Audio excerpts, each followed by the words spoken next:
Sino hindi pa nakakabili ng bagong 3-in-1 Skin Solution Ultra Bright Miracle Soap, nabili ko lang ito per soap per bar, 44 pesos. Kasi last time, tumingin-tingin ako, 44 pesos lang naman ang nabili ko kada isang bar. Meron na itong niacinamide, alpha-arbutin, licorice infused with tea tree oil and salicylic acid, enriched with shea butter and cocoa butter.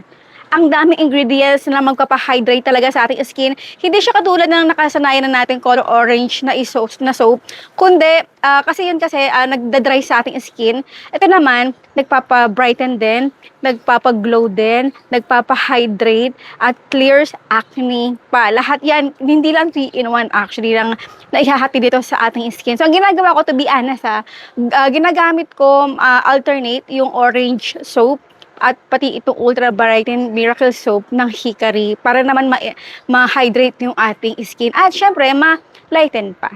Okay, so idalagay ko na lang yung link sa comment box section kasi ang dami na namang mga fake na soap na katulad nito na lumalabas, kaya para makasiguro kayo, dito na lang sa yellow basket ko ilalagay.